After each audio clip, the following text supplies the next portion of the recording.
नमस्कार दोस्तों, स्वागत है आपका हमारे चैनल पर। तो हमारी आज की कहानी है धोखा, मुंशी प्रेमचंद जी की कहानी। तो चलिए शुरू करते हैं। सती कुंड में खिले हुए कमल वसंत के धीमे धीमे झोंकों से लहरा रहे थे और प्रातःकाल की मंद मंद सुनहरी किरणें उनसे मिल मिलकर मुस्कुराती थीं। राजकुमारी प्रभा कुंड के किनारे हरी हरी घास पर खड़ी सुंदर पक्षियों का करलव सुन रही थी। उसका कनक वर्ण तन इन्हीं फूलों की भांति दमक रहा था, मानो प्रभात की साक्षात सौम्य मूर्ति है जो भगवान अंशुमाली के किरणकरों द्वारा निर्मित हुई थी। प्रभा ने मौलसिरी के वृक्ष पर बैठी हुई एक श्यामा की ओर देखकर कहा, मेरा जी चाहता है कि मैं भी एक चिड़िया होती। उसकी सहेली उमा ने मुस्कुराकर पूछा, क्यों? प्रभा ने कुंड की ओर ताकते हुए उत्तर दिया। वृक्ष की हरी भरी डालियों पर बैठी हुई चहचहाती मेरे कलरव से सारा बाग गूंज उठता। उमा ने छेड़कर कहा, नौगढ़ की रानी ऐसी कितनी ही पक्षियों का गाना जब चाहे सुन सकती है। प्रभा ने संकुचित होकर कहा, मुझे नौगढ़ की रानी बनने की अभिलाषा नहीं है। मेरे लिए किसी नदी का सुनसान किनारा चाहिए, एक वीणा और ऐसे ही सुंदर सुहावने पक्षियों के संगीत की मधुर ध्वनि में मेरे लिए सारे संसार का ऐश्वर्य भरा हुआ है। प्रभा का संगीत पर अप्रमित प्रेम था। वह बहुधा ऐसे ही सुख स्वप्न देखा करती थी। उमा उत्तर देना चाहती थी कि इतने में बाहर से किसी के गाने की आवाज़ आई, कर गए थोड़े दिन की प्रीति। प्रभा ने एकाग्र मन होकर सुना और अधीर होकर कहा, बहन, इस वाणी में जादू है, मुझसे अब बिना सुने नहीं रहा जाता, इसे भीतर बुला लाओ। उस पर भी गीत का जादू असर कर रहा था। वह बोली, निसंदेह ऐसा राग मैंने आज तक नहीं सुना, खिड़की खोलकर बुलाती हूँ। थोड़ी देर में रागिया भीतर आया। सुंदर सजीले बदन का नौजवान था। नंगे पैर और नंगे सिर, कंधे पर एक मृगचर्म, शरीर पर एक गेरुआ वस्त्र, हाथों में एक सितार, मुखारविंद से तेज छिटक रहा था। उसने दबी हुई दृष्टि से दोनों कोमलांगी रमणियों को देखा और सिर झुकाकर बैठ गया। प्रभा ने झिझकती हुई आंखों से देखा और दृष्टि नीचे कर ली। उमा ने कहा, योगी जी, हमारे बड़े भाग्य थे कि आपके दर्शन हुए, हमको भी कोई पद सुनाकर कृतार्थ कीजिए। योगी ने सिर झुकाकर उत्तर दिया, हम योगी लोग नारायण का भजन करते हैं। ऐसे ऐसे दरबारों में हम भला क्या गा सकते हैं, पर आपकी इच्छा है तो सुनिए। कर गए थोड़े दिन की प्रीति, कहाँ वह प्रीति, कहाँ यह बिछरन, कहाँ मधुबन की रीति, कर गए थोड़े दिन की प्रीति। योगी का रसीला करुण स्वर, सितार का समुधर निनाद उस पर गीत का माधुर्य प्रभा को बेसुध किए देता था। इसका रसज्ञ स्वभाव और उसका मधुर रसीला गान अपूर्व संयोग था। जिस भांति सितार की ध्वनि गगन मंडल में प्रतिध्वनित हो रही थी, उसी भांति प्रभा के हृदय में लहरों की हिलोरें उठ रही थीं। वे भावनाएं जो अब तक शांत थी, जाग पड़ी।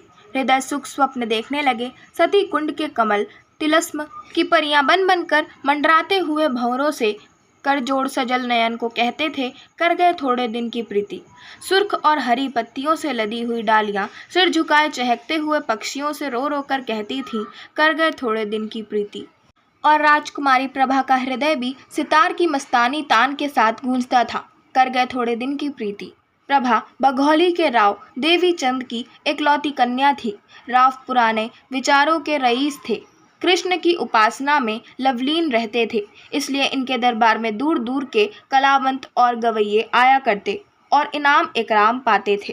राव साहब को गाने से प्रेम था। वे स्वयं भी इस विद्या में निपुण थे।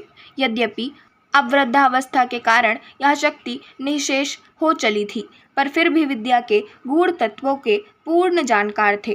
प्रभा बाल्यकाल से ही इनकी सोहबतों में बैठने लगी। कुछ तो पूर्व जन्म का संस्कार और कुछ रात दिन गाने की ही चर्चाओं ने उसे भी इस फन में अनुरक्त कर दिया था। इस समय उसके सौंदर्य की खूब चर्चा थी। राव साहब ने नौगढ़ के नवयुवक और सुशील राजा हरीश चंद्र से उसकी शादी तजवीज की थी। उभय पक्ष में तैयारियां हो रही थी। राजा हरीश चंद्र मेयो कॉलेज अजमेर के विद्यार्थी और नई रोशनी के भक्त थे। उनकी आकांक्षा थी कि उन्हें एक बार राजकुमारी प्रभा से साक्षात्कार होने और प्रेमालाप करने का अवसर दिया जाए, किंतु राव साहब इस प्रथा को दूषित समझते थे। प्रभा राजा हरीश चंद्र के नवीन विचारों की चर्चा सुनकर इस संबंध से बहुत संतुष्ट न थी, पर जब से उसने इस प्रेममय युवा योगी का गाना सुना था, तब से तो वह उसी के ध्यान में डूबी रहती। उमा उसकी सहेली थी। इन दोनों के बीच कोई पर्दा न था, परंतु इस भेद को प्रभा ने उससे भी गुप्त रखा। उमा उसके स्वभाव से परिचित थी, ताड़ गई, परंतु उसने उपदेश करके इस अग्नि को भड़काना उचित न समझा।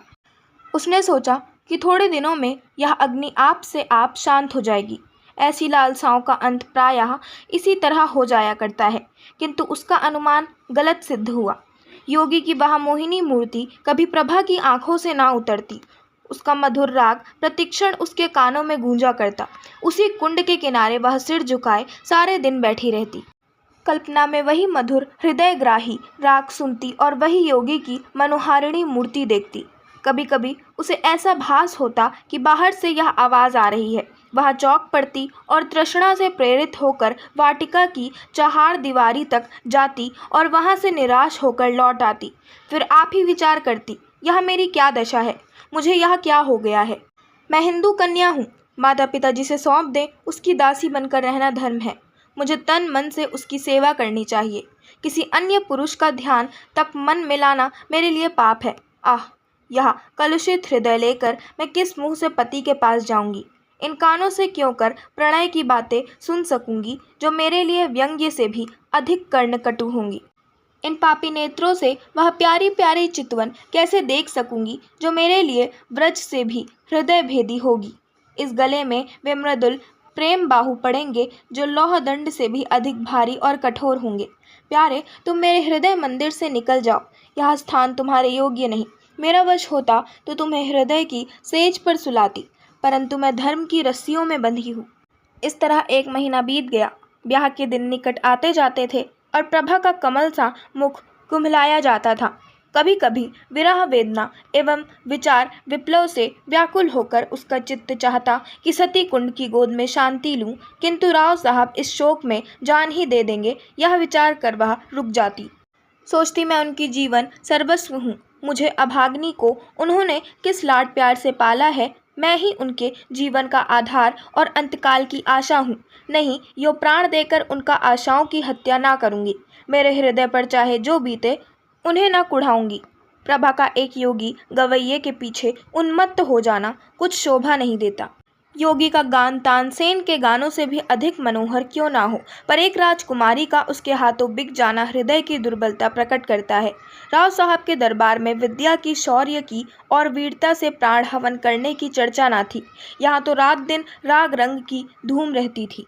यहाँ इसी शास्त्र के आचार्य प्रतिष्ठा के मसनद पर विराजित थे और उन्हीं पर प्रशंसा के बहुमूल्य रत्न लुटाए जाते थे। प्रभा ने प्रारंभ ही से इसी जलवायु का सेवन किया था और उस पर इनका गाढ़ा रंग चढ़ गया था। ऐसी अवस्था में उसकी गान लिप्सा ने यदि भीषण रूप धारण कर लिया तो आश्चर्य ही क्या है। शादी बड़ी धूमधाम से हुई। राव साहब ने प्रभा को गले लगाकर विदा किया। प्रभा बहुत रोई। उमा को वह किसी तरह छोड़ती ना थी। नौगढ़ एक बड़ी रियासत थी और राजा हरीशचंद्र के सुप्रबंध से उन्नति पर थी। प्रभा की सेवा के लिए दासियों की एक पूरी फौज थी। उसके रहने के लिए वहाँ आनंद भवन सजाया गया था, जिसके बनाने में शिल्प विशारदों ने अपूर्व कौशल का परिचय दिया था। श्रृंगार चतुराओं ने दुल्हन को खूब संवारा। रसीले राजा साहब अधरामृत के लिए विह्वल हो रहे थे। अंतःपुर में गए। प्रभा ने हाथ जोड़कर सिर झुकाकर उनका अभिवादन किया। उसकी आंखों से आंसू की नदी बह रही थी। पति ने प्रेम के मद में मस्त होकर घूंघट हटा दिया। दीपक था पर बुझा हुआ, फूल था पर मुरझाया हुआ। दूसरे दिन से राजा साहब की यह दशा हुई कि भौरे की तरह प्रतिक्षण इस फूल पर मंडराया करते। न राजपाट की चिंता थी, न सैर और शिकार की परवाह। प्रभा की वाणी रसीला राग थी, उसकी चितवन सुख का सागर और उसका मुख चंद्र आमोद का सुहावना कुंज। बस प्रेम मद में राजा साहब बिल्कुल मतवाले हो गए थे। उन्हें क्या मालूम था कि दूध में मक्खी है। यह असंभव था कि राजा साहब के हृदयहारी और सरस व्यवहार का, जिसमें सच्चा अनुराग भरा हुआ था, प्रभा पर कोई प्रभाव न पड़ता। प्रेम का प्रकाश अंधेरे हृदय को भी चमका देता है। प्रभा मन में बहुत लज्जित होती। वह अपने को इस निर्मल और विशुद्ध प्रेम के योग्य न पाती थी। इस पवित्र प्रेम के बदले में उसे अपने कृत्रिम रंगे हुए भाव प्रकट करते हुए मानसिक कष्ट होता था।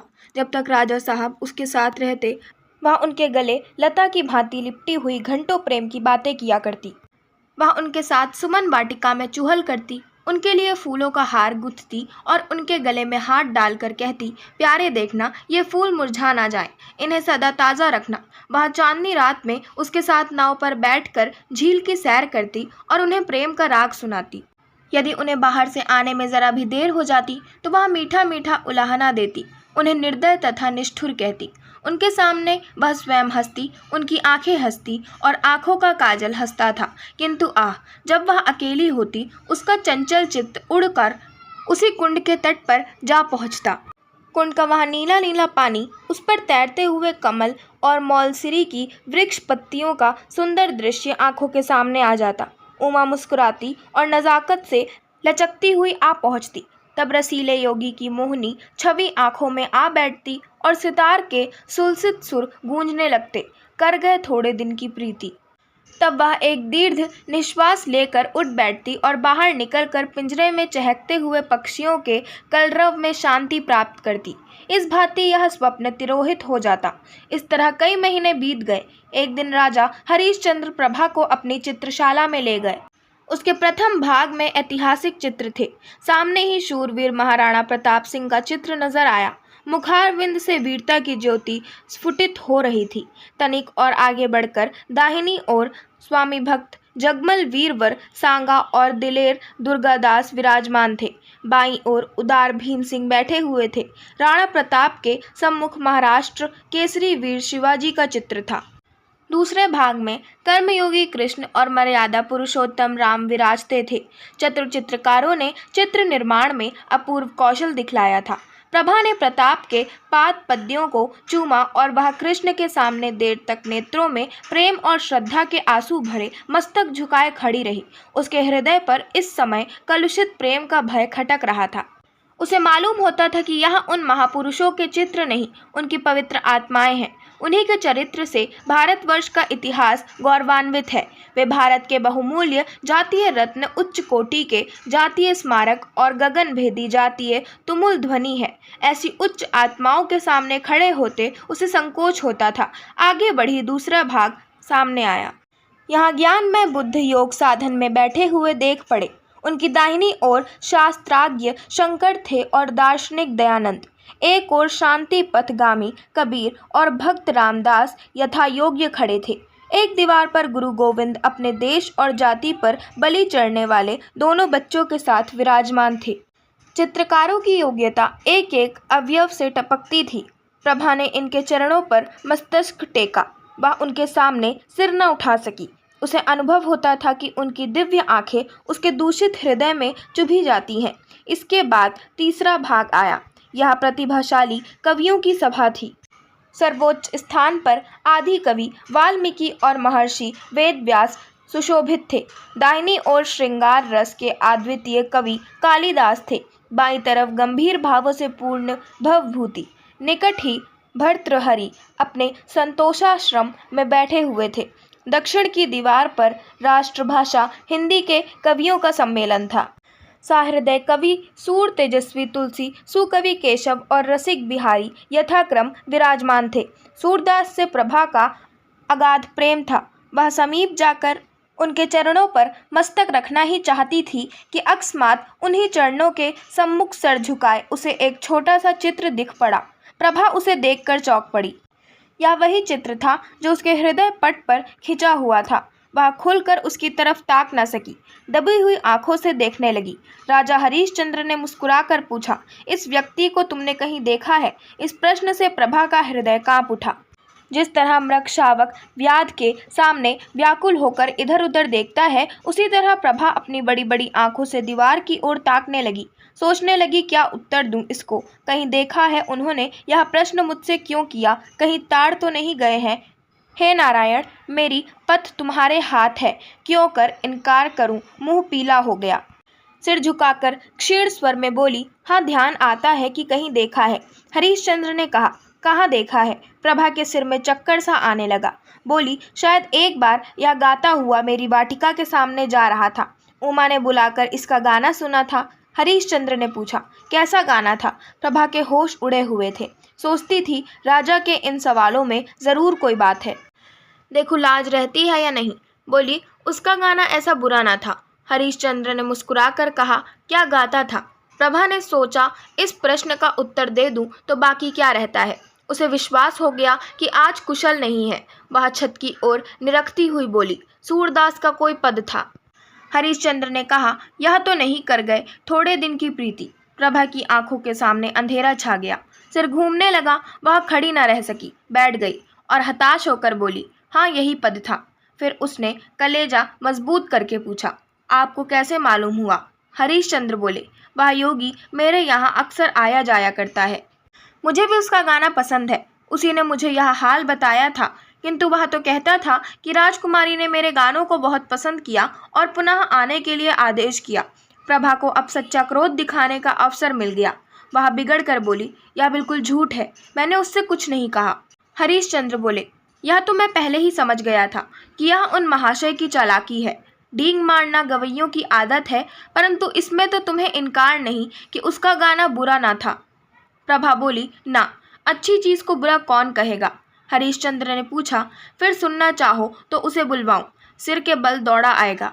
क्या उनके दर्शन फिर होंगे? इस आशा से प्रभा का मुखमंडल विकसित हो गया, परंतु इन कई महीनों की लगातार कोशिश से जिस बात को भुलाने में वह किंचित सफल हो चुकी थी, उसके फिर नवीन हो जाने का भय हुआ। बोली, इस समय गाना सुनने को मेरा जी नहीं चाहता।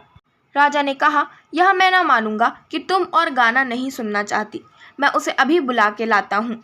यह कहकर राजा हरीशचंद्र तीर की तरह कमरे से बाहर निकल गए। प्रभा उन्हें रोक न सकी।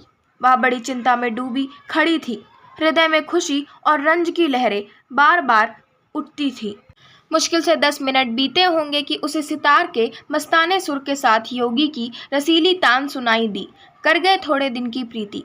वही हृदयग्राही राग था, वही हृदय भेदी प्रभाव, वही मनोहरता और वही सब कुछ जो मन को मोह लेता है।